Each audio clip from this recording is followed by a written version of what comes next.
तो हमारी संख्या कौन कौन सी होती है, जैसे मान लो 5, 4, 3/8 ले लिया, 4.87 ले लिया, -5 ले लिया, ये सब क्या है, हमारी संख्या है। अब उनकी कैटेगरी को अब हमने क्या करते हैं, कैटेगराइज करते हैं। पहले ये देखो हमारी क्या है, वास्तविक संख्या है। वास्तविक संख्या में क्या पढ़ेंगे, हमारी पूरी संख्या वास्तविक संख्या होती है, जैसे -19, -18, 4.18, 9.17, 5/9, 8/7, 0, ये सारी की सारी संख्या किसमें आती है, वास्तविक संख्याओं के अंतर्गत आती हैं। ठीक है।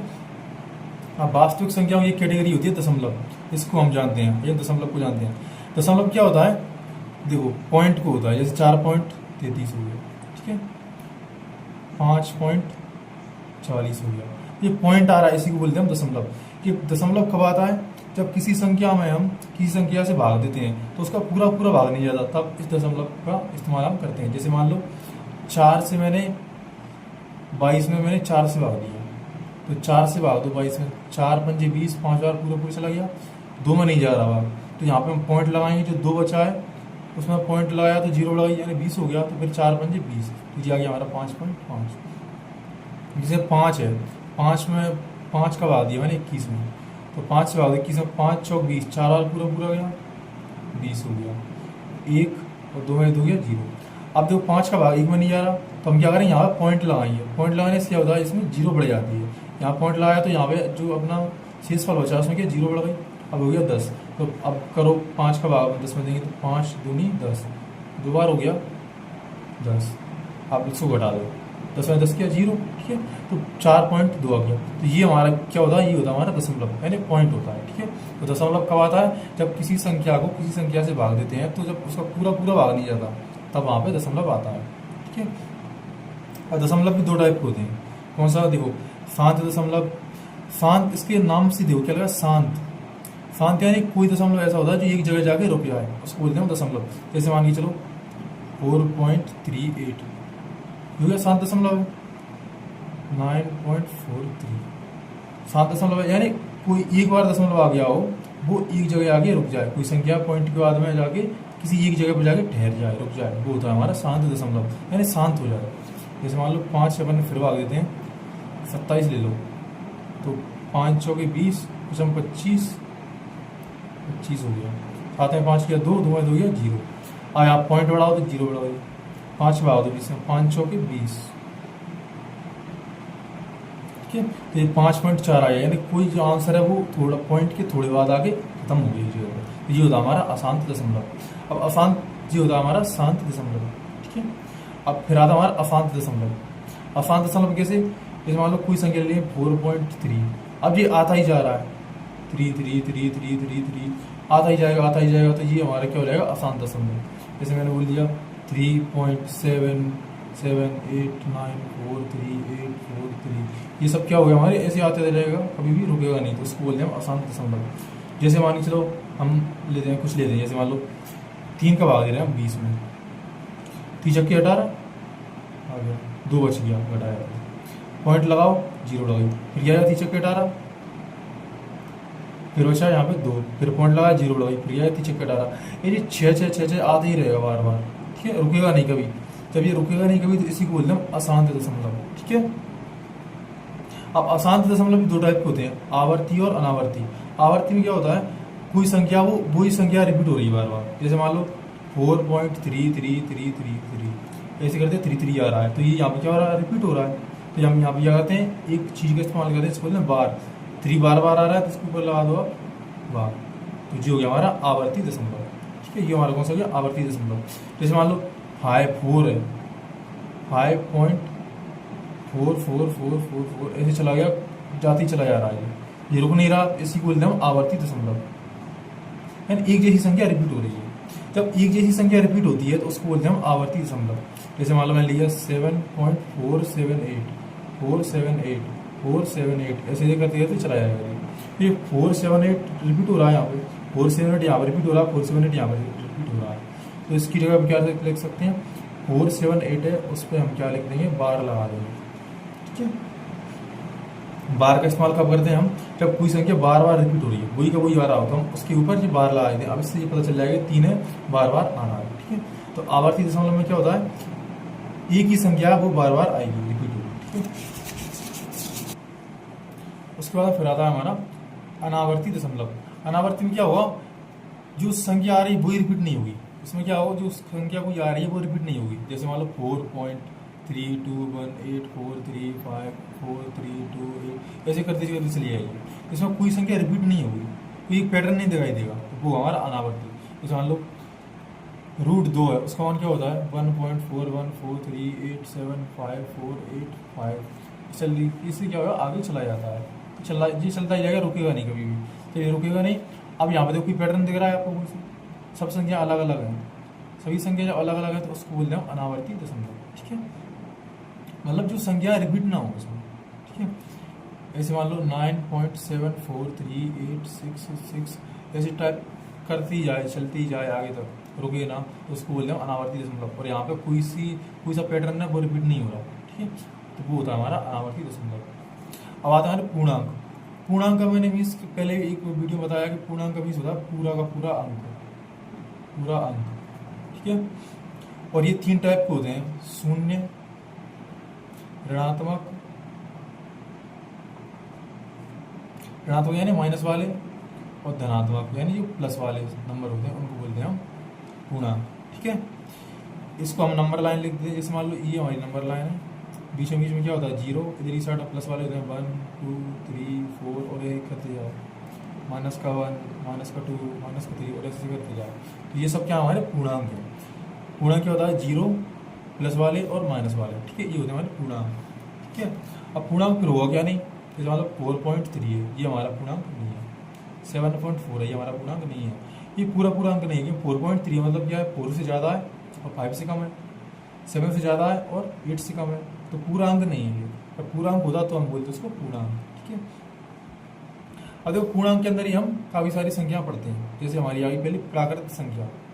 प्राकृत संख्या क्या होती है, वे संख्या जो 1 से स्टार्ट होती है, वे संख्याएं जो 1 से स्टार्ट होकर 1 2 3 4 और ये अनंत तक जाती हैं, वो होती है हमारी प्राकृत संख्या। मतलब वे संख्याएं जो 1 से स्टार्ट होकर अनंत तक जाती हैं, वो होती है हमारी कौन सी प्राकृत संख्याएं। फिर आती है पूर्ण संख्याएं। पूर्ण संख्या क्या होती हैं, वे संख्याएं जो 0 से स्टार्ट होकर अनंत तक जाएं। प्राकृत संख्या वे संख्या होती हैं जो 1 से स्टार्ट होती हैं। पूर्ण संख्या वे संख्या होती हैं जो 0 से स्टार्ट होकर अनंत तक जाएं। 0 1 2 3 4 5 जो होती है हमारी पूर्ण संख्या। फिर आती है हमारी भाज्य संख्या। भाज्य संख्या क्या कहते हैं, वे संख्याएं जिनके कम से कम 3 गुणनखंड मतलब ऐसी संख्या जिनके कम से कम 3 गुणनखंड हो, मतलब ऐसी संख्या जो 3 नंबरों से डिवाइड हो, 3 नंबरों का जिन्हें भाग जाए। जैसे मान लो 4 ले लिया, कम से कम 3, अगर उसके ज़्यादा 3 होंगी तो वो भाज्य संख्या है, अगर 3 से ज़्यादा होंगी तो भी वो भाज्य संख्या है, पर कम से कम 3 होनी चाहिए। ये 4 है, 4 का कितने का भाग जा रहा है, 2 का जा रहा है, 1 का जा रहा है और खुद 4 का जा रहा है। इसके 3 खंड हो गए। यहाँ पे लो 9 ले लो, तो 9 में कितने का भाग जा रहा है, 3 का जा रहा है, ठीक है, खुद 9 का जा रहा है और 1 का जा रहा है। तो कितने खंड हो गए इसके, 1 2 3 हो गए, यानी 9 भी कौन सी है, भाज्य संख्या, 4 भी कौन सी भाज्य संख्या है। अच्छा 5 ले लो, तो 5 में केवल 5 का भाग जाएगा और 1 का जाएगा, यानी इससे कितने खंड है, 1 2, तो ये हमारी भाज्य संख्या नहीं है, ठीक है। 5 हमारी भाज्य संख्या नहीं, 5 कौन सी आएगी, अभाज्य संख्या आएगी। तो भाज्य संख्या कौन सी होती है, वे संख्या जिनके कम से कम 3 गुणनखंड हो, ठीक है, कम से कम कितने हो, 3 गुणनखंड हो, वे संख्या होती है हमारी भाज्य संख्या। फिर आती हमारी अभाज्य संख्याएं। तो वे संख्याएं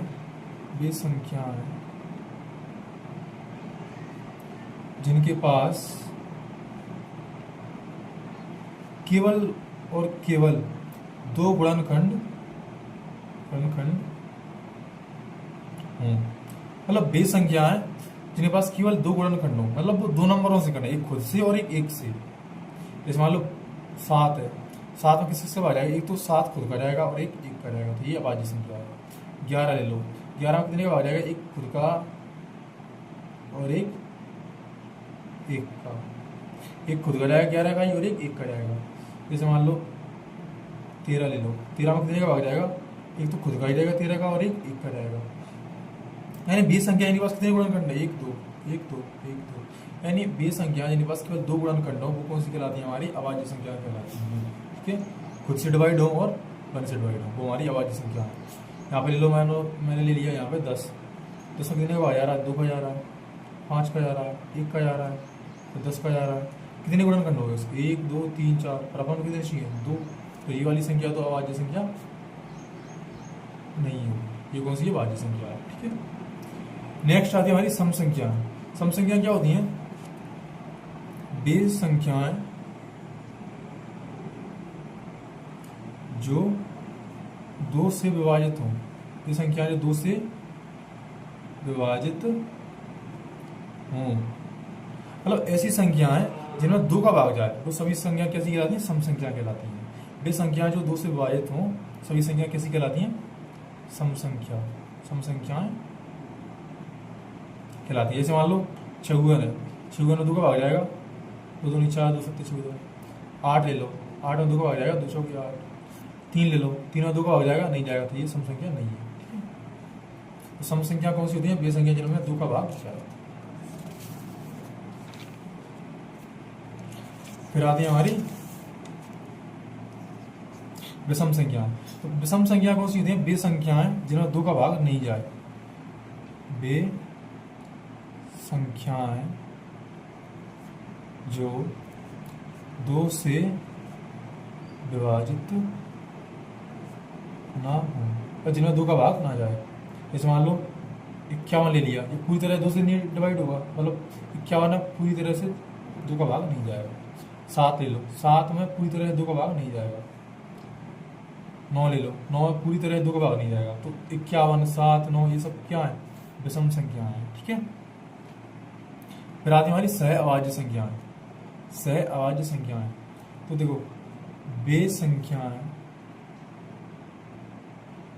जिनका HCF